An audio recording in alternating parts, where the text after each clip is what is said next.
오늘 주님께서 주신 말씀은 예레미야 31장 31절부터 40절 말씀입니다. 제가 봉독하겠습니다. 여러분, 이것은 주님의 말씀입니다. 주님의 말씀을 귀 기울여 들으십시오. 여호와의 말씀이니라. 보라, 날이 이르리니 내가 이스라엘 집과 유다 집에 새 언약을 맺으리라. 이 언약은 내가 그들의 조상들의 손을 잡고 애굽 땅에서 인도하여 내던 날에 맺은 것과 같지 아니할 것은 내가 그들의 남편이 되었어도 그들이 내 언약을 깨뜨렸음이라. 여호와의 말씀이니라. 그러나 그날 후에 내가 이스라엘 집과 맺을 언약은 이러하니 곧 내가 나의 법을 그들의 속에 두며 그들의 마음에 기록하여 나는 그들의 하나님이 되고 그들은 내 백성이 될 것이라. 여호와의 말씀이니라. 그들이 다시는 각기 이웃과 형제를 가르쳐 이르기를 너는 여호와를 알라 하지 아니하리니 이는 작은 자로부터 큰 자까지 다 나를 알기 때문이라. 내가 그들의 악행을 사하고 다시는 그 죄를 기억하지 아니하리라. 여호와의 말씀이니라. 여호와께서 이와 같이 말씀하셨느니라. 그는 해를 낮의 빛으로 주셨고 달과 별들을 밤의 빛으로 정하였고 바다를 뒤흔들어 그 파도로 소리치게 하나니 그의 이름은 만군의 여호와니라. 이 법도가 내 앞에서 패할진대 이스라엘 자손도 내 앞에서 끊어져 영원히 나라가 되지 못하리라. 여호와의 말씀이니라. 여호와께서 이와 같이 말씀하시니라. 위에 있는 하늘을 측량할 수 있으며 밑에 있는 땅의 기초를 탐지할 수 있다면 내가 이스라엘 자손이 행한 모든 일로 말미암아 그들을 다 버리리라. 여호와의 말씀이니라. 보라, 날이 이르리니 그 성은 하나넬 망대로부터 모퉁이 문에 이르기까지 여호와를 위하여 건축될 것이라. 여호와의 말씀이니라. 측량줄이 곧게 가렙 언덕 밑에 이르고 고아로 돌아 시체와 제의 모든 골짜기와 기드론 시내에 이르는 모든 고지 곧 동쪽 마문의 모퉁이에 이르기까지 여호와의 거룩한 곳이니라. 영원히 다시는 뽑거나 전복하지 못할 것이니라. 아멘.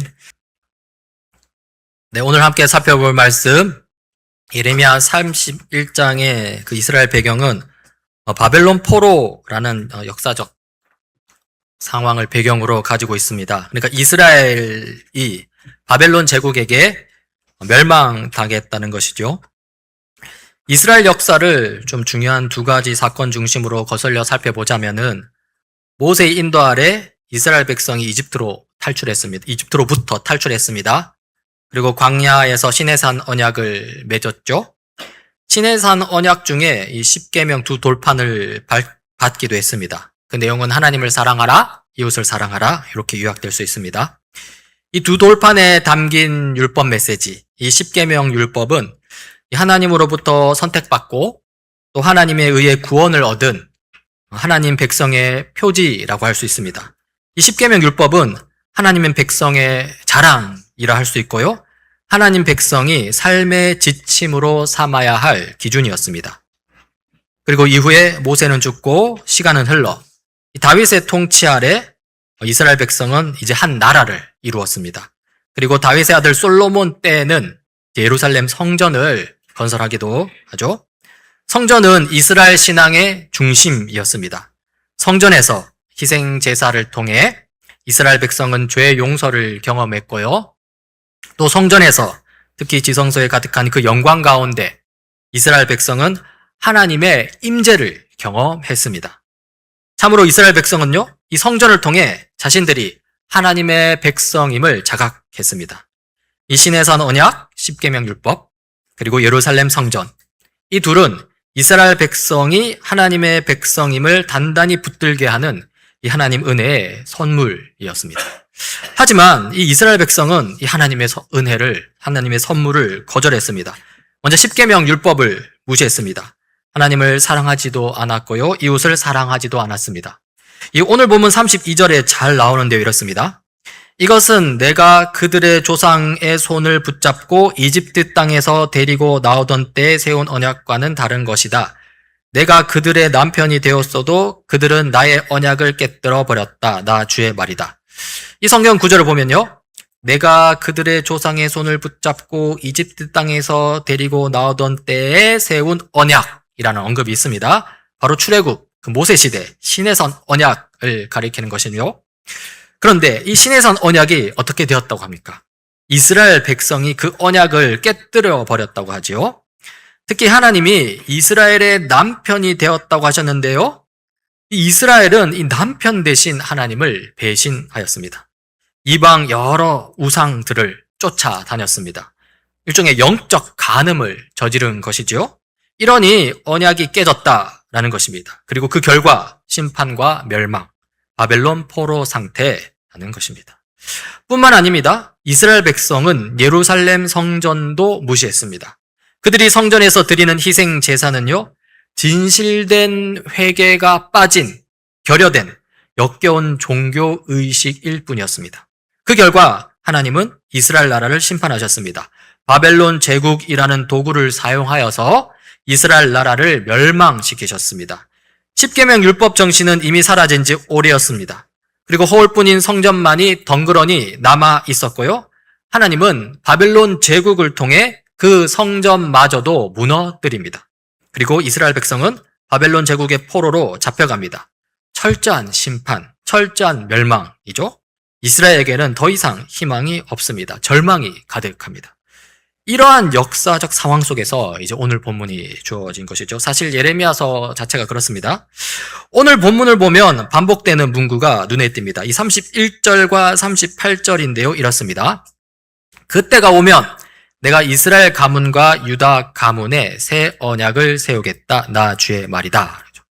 또 그때가 오면 이 도성이 나 주의 것으로 재건될 것이다. 나 주의 말이다. 이렇게 나오죠.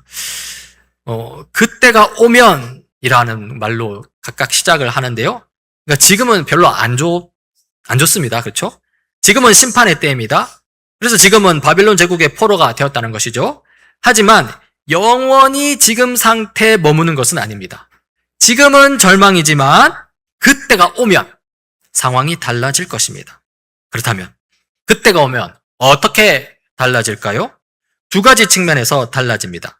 첫 번째로 시내산 언약, 십계명 율법을 둘러싼 상황이 달라집니다. 33절에 나오는데요. 31절과 함께 살펴보면 이렇습니다. 그때가 오면 내가 이스라엘 가문과 유다 가문에 새 언약을 세우겠다. 그러죠. 이스라엘 가문과 유다 가문이라고 했는데요. 이스라엘 가문은 북이스라엘 왕국의 가문을 말하고요. 유다는 남유다를 말합니다. 그러니까 둘로 나뉜 이 이스라엘 나라를 하나로 묶어서 새 언약을 주겠다라는 것이겠죠. 나 주의 말이다. 그러나 그 시절이 지난 뒤에 내가 이스라엘 가문과 언약을 세울 것이니 나는 나의 율법을 그들의 가슴 속에 넣어주며 그들의 마음판에 새겨 기록하여 나는 그들의 하나님이 되고 그들은 나의 백성이 될 것이다. 나 주의 말이다. 31절과 32절 방금 읽은 요 절 사이에 32절에 보면 시내산 언약이 깨졌다라는 사실을 언급하는데요. 앞서 살펴보았듯이 이스라엘 백성은 남편이신 하나님을 배신하여 이방의 우상들을 따라다녔습니다. 영적 간음을 저질렀습니다. 그래서 언약이 깨졌습니다. 하지만 그것으로 끝난 게 아닙니다. 하나님은 시내산 언약을 그냥 깨진 채로 두지 않습니다. 언약을 새롭게 회복시키십니다. 그게 바로 새 언약이고요. 그게 바로 33절에서 말하는 내용이죠. 33절을 보면 그 시절이 지난 뒤에라고 합니다. 언약을 깨뜨린 시절을 가리키겠죠. 심판과 멸망의 때를 가리키겠죠. 이 시절이 지나면 이스라엘 백성과 다시 언약을 세우신다고 하는데요. 하나님의 율법을 이스라엘의 가슴 속에 넣어주겠다고 합니다. 이스라엘 백성의 마음판에 그 율법을, 하나님의 법을 새겨 기록하겠다고 합니다. 그리하여 다시 한번 하나님은 이스라엘의 하나님이 되고 이스라엘은 하나님의 백성이 될 것이라고 말씀하시죠. 이것은 심판과 멸망 이후의 회복을 의미하는 것입니다. 심판과 멸망이 끝이 아닙니다. 그 뒤에 회복이 있습니다. 그때가 오면 이 언약이 회복됩니다. 모세시대 시내산 언약이 새 언약으로 완전히 새롭게 회복됩니다. 그때가 오면 그렇다는 것이죠. 그때가 오면 두 가지 측면이 달라지게 내가 했는데요. 먼저 살펴본 시내산 언약이 회복되어 새 언약이 세워진다고 했고요. 그리고 이게 첫 번째고요. 그리고 달라지는 것 두 번째는요. 38절부터 나옵니다. 이렇습니다. 그때가 오면 이 도성이 나 주의 것으로 재건될 것이다. 나 주의 말이다. 하나 될 망대에서부터 모퉁이 성문에 이르기까지 이어지고 거기서 충량줄이 가렙 언덕에 이르기까지 곱게 앞으로 나갔다가 고아 쪽으로 돌아가고 그 다음에 시체와 잿더미로 가득 찬 골짜기 전역과 기드론 시냇가에서 동쪽의 밭들의 모퉁이 이르는 모든 평지가 나 주의 거룩한 땅이 되고 절대로 다시는 뽑히거나 허물어지는 일이 없을 것이다. 그렇죠? 예레미야 말씀의 역사적 상황은 사실 베들레헴 제국에게 침략당하고 포로로 끌려가는 현실이었죠. 그 과정에서 예루살렘 성전도 무너졌습니다. 하지만요, 그게 끝이 아니었습니다. 그게 끝이 아닙니다. 그때가 오면 예루살렘 성전이 회복될 것입니다. 38절은, 방금 읽은 38절은 예루살렘 성전의 회복을 조금 달리 표현하는데요. 이 도성, 곧 예루살렘 도성이 나 주의 것, 곧 하나님의 것으로 재건될 것이라고 이렇게 표현합니다. 그러니까 좀 의미심장한데요. 그냥 예루살렘 성전이 재건된다고 하지 않고요. 예루살렘 도성이 재건된다고 합니다.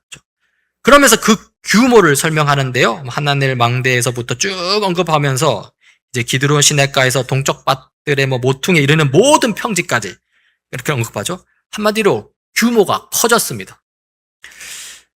바벨론 제국에게 파괴된 예루살렘 성전의 크기는 길이가 27m, 너비가 9m, 한 높이가 13.5m 정도로 추정됩니다. 그러니까 별로 안 큽니다. 그렇죠?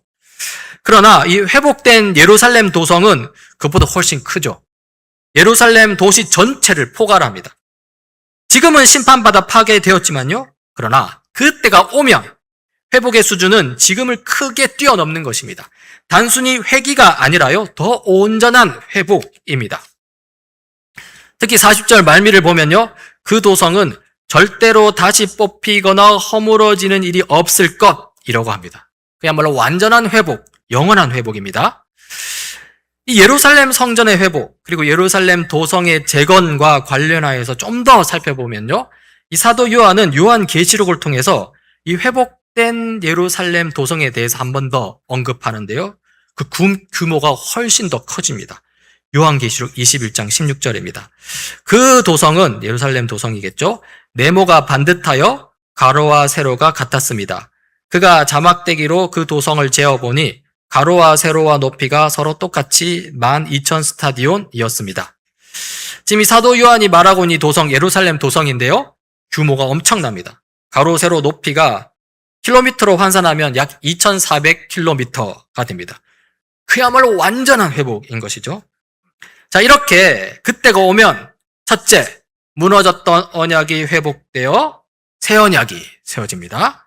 그리고 그때가 오면 둘째, 무너졌던 예루살렘 성전이 회복되어 거대한 예루살렘 도성이 됩니다.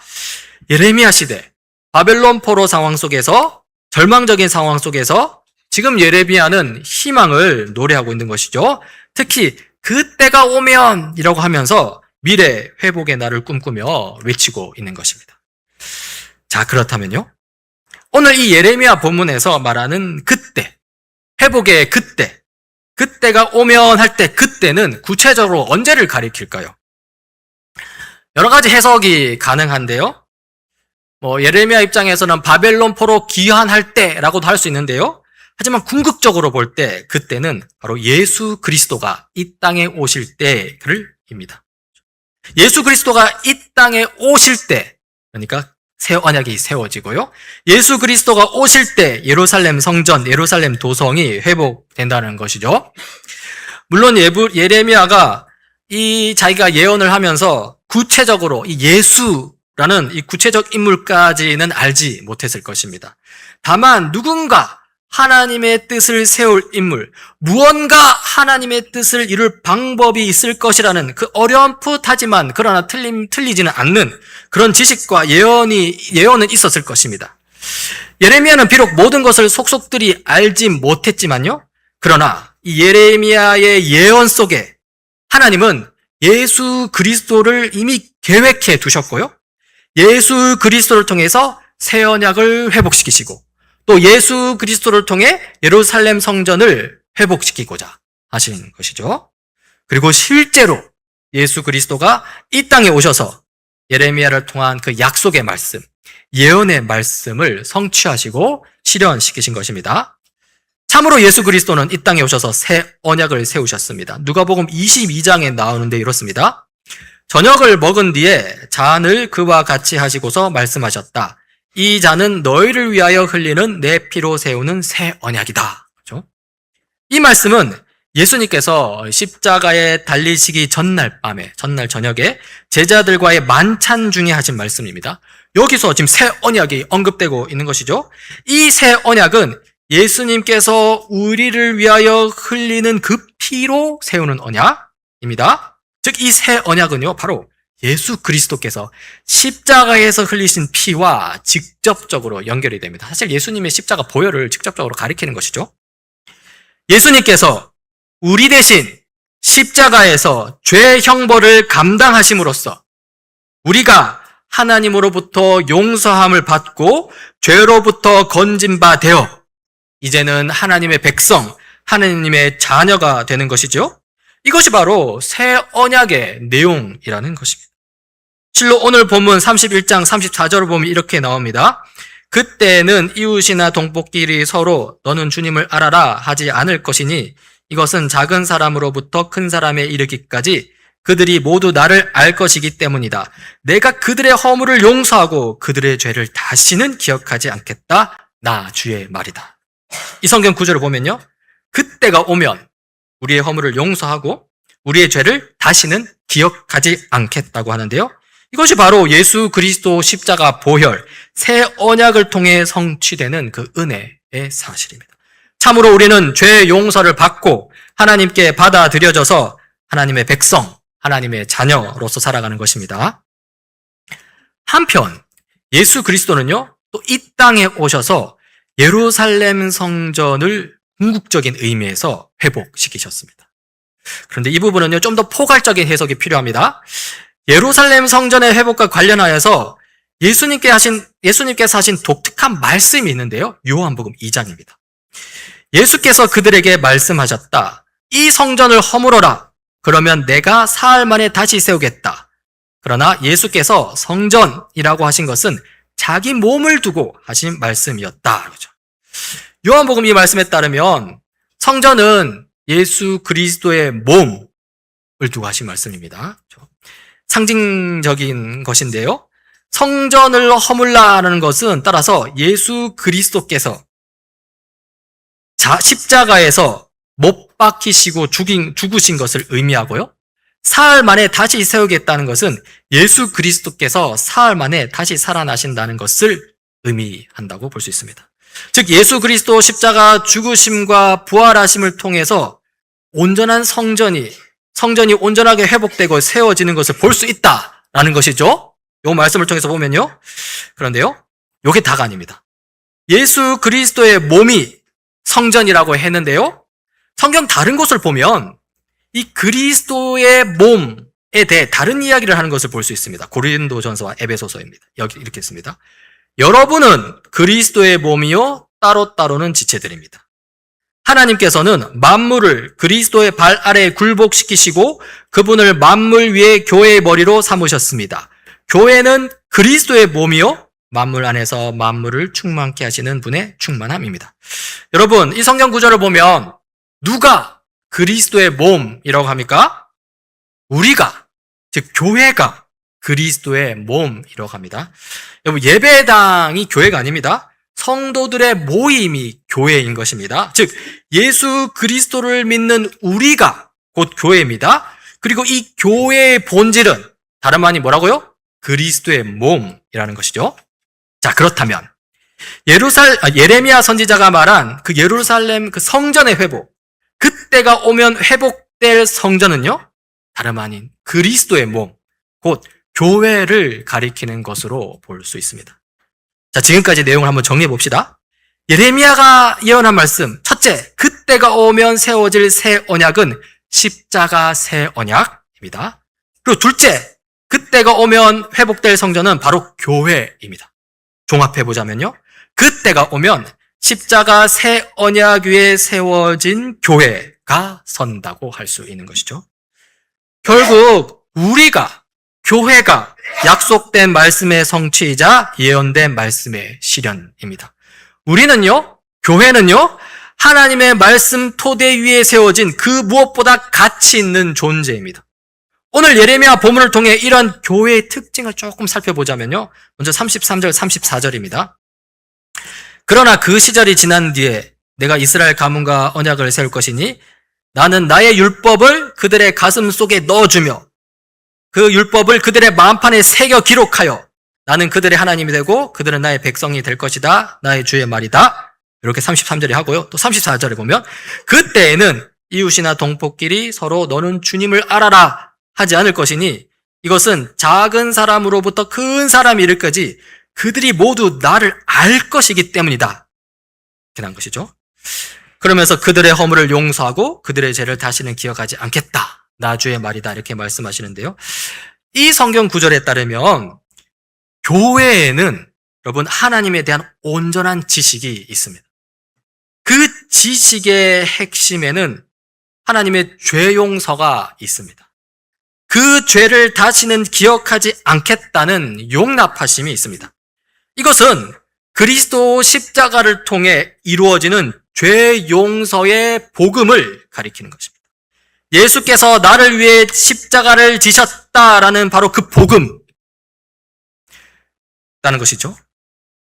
또 34절은 이 복음을 온전히 아는 것을 의미합니다. 이 복음을 그냥 새신자용 기초지식 수준으로 취급하면서 그냥 얄팍하게 아는 것이 아니라요. 그냥 나 다 안다 그렇게 하는 것이 아니라요. 그런 얄팍한 지식을 바탕으로 이 복음의 은혜를 값싼 은혜로 만드는 것이 아니라요. 다시 말해 용서받았으니 다시는 죄를 기억하지 않겠다고 하시니 그러면 나 이제 좀 마음 놓고 적당히 살아도 되겠네. 그렇게 하는 그런 수준이 아니라요. 복음을 그 무엇보다 심오한 진리로 여기고 그 복음의 진리가 내 삶 전체를 움직일 수 있도록 복음을 온전히 아는 것입니다. 그때가 오면 그렇게 된다는 것이죠. 오히려 복음을 함부로 다 안다고 하지 않는 것입니다.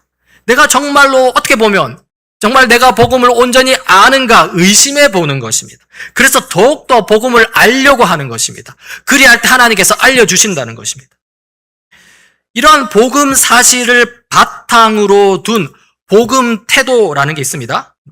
그러니까 예수께서 나를 위해 십자가에 달리셨다라는 그 복음 사실, 하여 하나님께서 나를 용서하시고 용납하셨다라는 그 복음 사실 위에서 뭐냐? 그러하니 나는 하나님께 순종한다라는 복음 태도입니다. 여러분 한번 보십시오. 제 말 한번 들어보십시오. 용서받았으니 마음대로 살겠습니다. 요거 맞습니까? 틀렸습니까? 틀렸죠?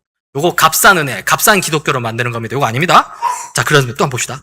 순종하였으니 용서해 주소서. 여러분 요거 맞습니까? 요거 아닙니다. 이거 율법주의입니다. 행위 종교입니다. 그러면 뭡니까? 용서하셨으니 순종하겠습니다. 이렇게 되는 것이죠. 요게 바로 복음의 바탕을 둔 거룩한 삶입니다. 여러분 지금 복음의 바탕에 둔 거룩한 삶, 용서하였으니 순종하겠습니다. 뭐를 순종하겠다는 거겠습니까? 율법을 따르겠다, 율법을 순종하겠다는 것이죠. 여러분 이러한 복음 태도의 중심에는 뭐가 있냐면 마음의 변화가 있습니다. 오늘 예레미야 본문 31장 33절에서 율법을 우리 가슴 속에 넣어주겠다는 것, 율법을 우리 마음판에 새겨 기록하겠다는 것, 이것이 바로 복음 태도를 가리키는 것입니다. 복음이 우리를 가득 채울 때 율법은 우리 가슴 속으로 들어옵니다. 복음이 우리를 완전히 사로잡을 때 율법은 우리 마음판에 새겨 기록됩니다. 그 결과 율법은 더 이상 족쇄가 아닙니다. 율법은 더 이상 억지로 지켜야 할 의무가 아닙니다. 오히려 율법은 우리에게 참된 자유를 줍니다. 율법은 우리에게 기쁨과 감사의 삶이 됩니다. 이것이 가슴 속에 넣어지고 마음판에 새겨진 율법입니다. 복음 사실 위에서 그것이 이루어진다는 것이죠. 그런데요, 이 지점에서 의문이 생깁니다. 여러분, 우리 복음 이미 알고 있잖아요. 복음 품고 있잖아요. 근데 여러분, 정말로 그렇습니까? 율법의 족쇄가 아니라 참된 자유로, 율법이 족쇄가 아니라 참된 자유로 온전히 다가옵니까? 율법이 억지로 지켜야 할 의무가 아니라 기쁨과 감사로 온전히 다가옵니까? 여겨집니까? 그렇게 율법이 가슴속에 넣어졌습니까? 그렇게 율법이 마음판에 새겨졌습니까? 한번 우리 삶의 실전을 한번 돌아보자고요. 적어도 저를 봤을 때 솔직히 말하자면 안 그렇습니다. 그렇죠? 물론 아예 가슴속에 안 넣어진 건 아닙니다. 마음판에 그냥 전혀 새겨지지 않은 것도 아닙니다. 우리는 때때로 복음 안에서 율법을 지키는 삶이 주는 참된 자유를 누리곤 합니다, 여러분. 그리스도인이라면 누릴 수 있습니다. 또 복음 안에서 율법을 지키는 삶이 주는 기쁨을 맛보곤 합니다, 여러분. 그런데요, 문제는 항상 그런 것은 아니라는 것이죠. 때때로 율법이 족쇄처럼 여겨질 때도 있고요. 때때로 율법이 억지로 지켜야 할 의무로 느껴질 때도 있다는 것입니다. 즉 우리는요, 예수 그리스도 이 새 언약, 복음 가운데 있다 할지라도 아직 온전한 것은 아닙니다. 그리고요, 이런 면에서 예레미야 31장 33절 34절에 대해서 우리가 어떻게 평가하냐면, 야, 이건 너무 지나치게 낙관적인 것 아닌가, 이렇게 평가할 수 있는 것이죠. 아직 우리는 그렇지 않은 것 같은데, 아직 가슴속에 완전히 넣어진 것 같진 않고 아직 마음판에 완전히 새겨진 것 같진 않은데 마치 그런 것처럼 기록하고 있기 때문입니다. 자, 그렇다면 예레미야는 왜 이렇게 낙관적으로 예언을 해놓은 것일까요? 다른 말로 이 예레미야 이 예언을 우리가 어떻게 지금 해석해야 할까요? 여기에서 우리는요, 그 유명한 그 해석들, 이미 이루어졌지만 아직 완성되지 않았다라는 그 중요한 그 해석 원리를 좀 기억할 필요가 있습니다. 이런 겁니다. 예레미야는 메시아를 통해 시내산 언약이 새 언약으로 완전히 새롭게 회복되고, 또 메시아를 통해 예루살렘 성전이 예루살렘 도성으로 다시 완전히 회복될 것을 보았습니다. 그리고 이런 예레미야의 비전은 틀린 것이 아닙니다. 그런데요, 이 예레미야의 비전이 틀린 것은 아니지만 그렇다고 해서 정확한 것은 또 아니었습니다. 예수 그리스도, 예수 메시아를 통해 새 언약이 수립되고 예루살렘 도성이 회복되는 것은 사실입니다. 하지만요, 실제 역사 속에서 그 일은 한 번에 이루어지지 않았습니다. 어떻게 되냐면 두 번에 걸쳐서 일어나는데요. 먼저는 예수 그리스도 초림을 통해서 일어나고요. 그리고 그 이후에 두 번째로 예수 그리스도 재림을 통해서 이렇게 일어나는 것이죠.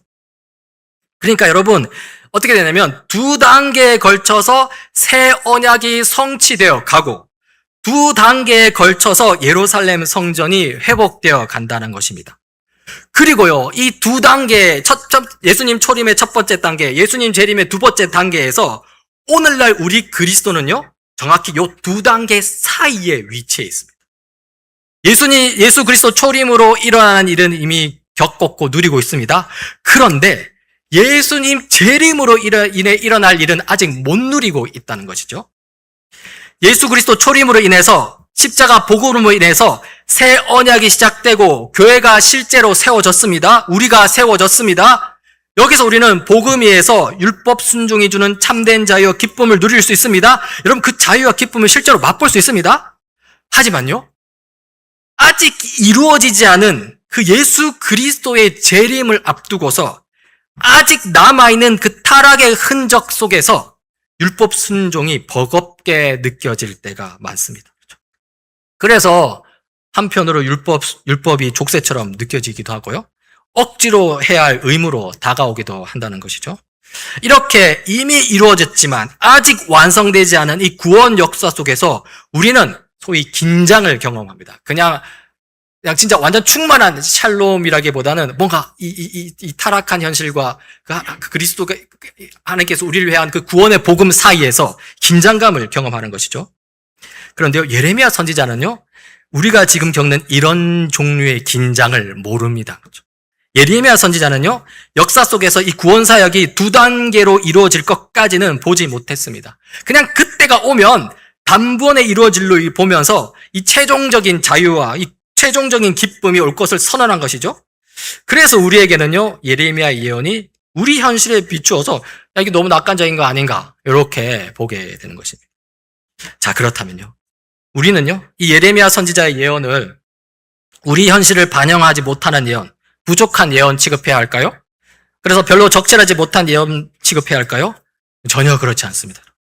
예레미야의 예언은 여전히 유효합니다. 다만 아직 다 이루어지지 않았을 뿐입니다. 절반만 이루어졌을 뿐입니다. 예수 그리스도의 초림과 더불어 새 언약이 수립되고 교회가 세워지는 것까지는 이루어졌습니다. 하지만 예수님의 재림과 더불어 새 언약이 충분히 무르익어 열매를 맺고 교회가 온 세상으로 확장되는 것까지는 아직 이루어지지 않았을 뿐입니다. 그리고요, 아직 이루어지지 않은 예레미야의 예언에 관해서, 즉 예수 그리스도 재림의 일에 관해서 우리는 예레미야의 예언 속에서 오히려 확신을 얻을 수 있습니다. 하나님께서요, 예레미야를 통해 이렇게 말씀하십니다. 35절부터 37절인데요. 35절 보면 이렇습니다.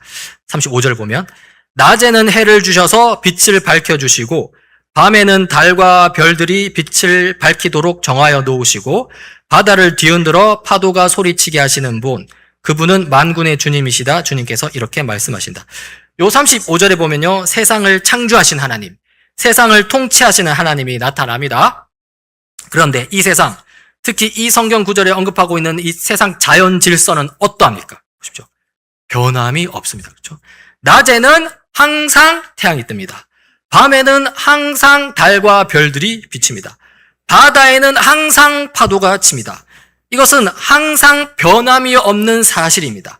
이런 것들을 볼 때 이 모든 질서를 세우시는 하나님은 변함이 없으신 하나님입니다. 그리고 그 하나님께서 이렇게 말씀하십니다. 36절이죠. 이 정해진 질서가 내 앞에서 사라지지 않는 한 이스라엘 자손도 내 앞에서 언제까지나 한 민족으로 남아있을 것이다. 나 주의 말이다. 이 정해진 질서가 사라지지 않는 한 이스라엘 자손도 사라지지 않을 것이다 라고 하는데요. 여러분, 자연 질서가 사라집니까? 안 사라집니다. 따라서 이스라엘 자손도 안 사라진다는 것이죠.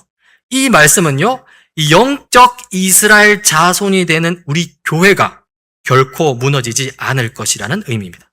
더 볼까요? 37절입니다. 나 주가 말한다. 누가 위로 하늘을 다 재고 아래로 땅의 기초를 다 측정할 수 있다면 나도 이스라엘의 모든 자손이 한 온갖 일들 때문에 그들을 버릴 수 있을 것이다. 나 주의 말이다. 누군가가 하늘을 다 잰다면, 또 땅의 기초를 다 측정할 수 있다면 이스라엘 자손을 내가 그때는 버릴 것이다 라고 하시는데요. 여러분, 하나님 말고 하늘을 다 잴 수 있는 다른 어떤 존재가 있습니까? 아무도 없습니다. 과학이 아무리 발전한 오늘날도요, 알게 되는 사실은 이 우주가 너무나 광대해서 측정할 수 없다는 것입니다. 즉 아무도 하늘을 잴 수 없고요, 따라서 이스라엘 자손을 버리는 일도 없다는 것입니다. 이 말씀은요, 영적 이스라엘 자손이 되는 교회가 결코 버림받지 않을 것이라는 의미입니다. 예레미야 31장 40절을 보십시오. 회복된 성전, 곧 교회가 어떻게 될 것인지 아주 분명하게 말하는데 이렇습니다. 회복된 성전, 회복된 도성, 곧 교회가 나 주의 거룩한 땅이 되고 절대로 다시는 뽑히거나 허물어지는 일이 없을 것이다. 이렇게 해석할 수 있죠. 여러분, 오늘날 교회가 비록 연약하나 교회는 결코 사라지지 않습니다. 결코 버림받지 않습니다. 오늘날 교회가 때때로 흔들리나 교회는 결코 다시 뽑히지 않고 결코 허물어지지 않습니다. 왜냐하면 하나님께서 예수 그리스도를 통해 교회를 용서하셨고 성령 하나님을 통해 교회를 인도하시기 때문입니다. 이것은 하나님이 하신 일인데요, 변함없으신 하나님, 신실하신 하나님이 하시는 일이기 때문에 결코 흐트러짐 없이 이루어질 일입니다. 그리고요, 한 가지 더. 교회가 이렇게 지금 연약한 것도, 지금 교회가 흔들리는 것도 따라서 영원히 지속될 일이 아니라는 것입니다. 예수 그리스도 재림의 때, 그때가 진짜 오면 교회는 완전해지고 교회는 조금도 흔들림 없을 것입니다. 교회 그때가 오면 교회는요, 우리는요, 복음에 대한 온전한 지식, 하나님이 하신 그 큰 일에 대한 이 직접적인 지식 가운데, 뭐 서로 알려줄 필요도 없고 그냥 딱 아는 그 지식 가운데 마음에 새겨진 율법을 따라 그때는 마음이 이끄는 대로 행하는 것이 곧 율법에 합당한 삶이 될 것입니다. 굉장하지 않습니까?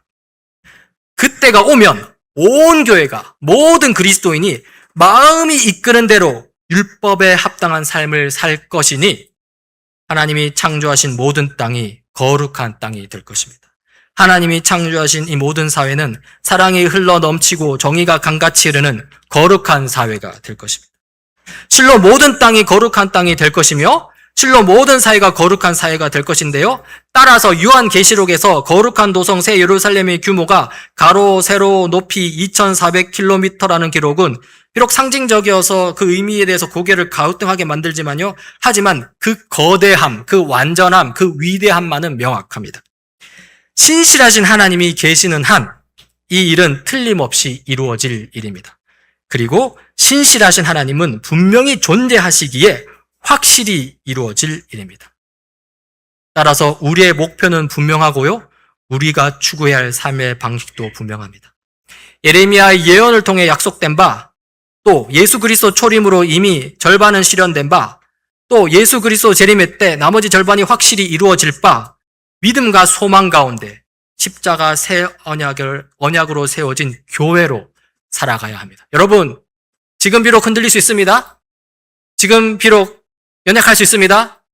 그러나 그 결말은 완전한 승리이기 때문에 낭망하거나 절망할 필요 없습니다. 우리는 더욱더 그 신실하신 하나님께서 비춰주시고 보여주신 그 복음에 머물러야 합니다. 예수 그리스도께서 우리를 위해 십자가에서 죽으셨고 그로 인해 우리가 용서받았다라는 그 복음 사실을 여러분 진짜 온전히 믿어야 합니다. 하나님이 우리라는 교회의 하나님이 되시고 우리라는 이 교회가 하나님의 백성이 되었다는 이 복음 사실을 여러분 끝까지 믿고 붙들어야 합니다. 이 복음이 우리 삶 전체를 바꾸도록 해야 됩니다. 특히 교회로서 거룩한 삶의 기준이 되는 율법, 그 율법에 대한 태도가 이제는 좀 바뀌도록 애써야 합니다. 복음 위에서 복음에 대한 충만한 그 지식 위에서 족쇄가 아닌 참된 자유를 주는 율법으로 받아들일 수 있어야 됩니다. 그 복음 위에서 억지 의무가 아닌 기쁨을 주는 율법으로 받아들일 수 있어야 됩니다. 그렇게 복음으로 인해서 그 위대한 복음 때문에 우리 생각의 중심점이 되는 그 마음, 우리 삶의 중심점이 되는 마음, 우리 존재의 중심점이 되는 마음이 새롭게 변화를 받아서 율법에 합당한 거룩한 삶, 하나님의 선하시고 기뻐하시고 완전한 뜻이 무엇인지 분별하는 삶에 점점 더 가까워지기를 간절히 소망합니다. 여러분, 이 소망 가운데에서 성령 하나님께서 함께 하시고 도와주실 것입니다. 끝까지 의지하고 쫓아가는 우리 모두가 되길 간절히 바랍니다. 자, 우리 오늘 말씀을 생각하면서 같이 좀 기도하면 좋겠는데요. 먼저 십자가 새 언약 곧 복음 가운데 죄 용서의 은혜를 온전히 누리게 하소서. 하나님의 용서하심을 기억하며 죄책감에 빠진 우리를 용서하고 또 정죄함으로 상처 입은 서로를 품고 사랑하게 하소서. 이것이고요. 또 회복되고 완성될 성전 곧 교회로서 거룩한 사명을 다하게 하소서 기도하시겠습니다. 복음으로 세워진 교회임을 기억하며 이 교회를 통해 우리 삶의 자리에서 복음에 합당한 삶, 율법이 보여주는 사랑과 정의가 가득하게 하소서 기도하시겠습니다. 무엇보다 복음을 참으로 믿음으로써 마음이 변화를 받아서 하나님의 거룩한 뜻을 이루며 살게 하소서. 성령 하나님 우리를 도우소서. 같이 좀 우리 기도 제목 가지고 하시면서 좀 기도하시겠습니다. 같이 기도하겠습니다. 하나님 아버지,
하나님 아버지, 예수 그리스도 십자가 보혈로 새 언약을 세워주시고 또 우리를 주님의 몸된 교회로 불러주시니 감사합니다.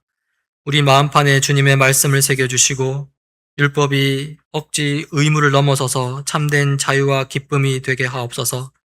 타락한 현실 속 결코 허물어지지 않는 교회의 영광을 바라보게 하시고 이미와 아직 사이를 살아가는 우리 삶 속에서 신실하신 하나님을 끝까지 의지하며 거룩한 삶 살게 하옵소서.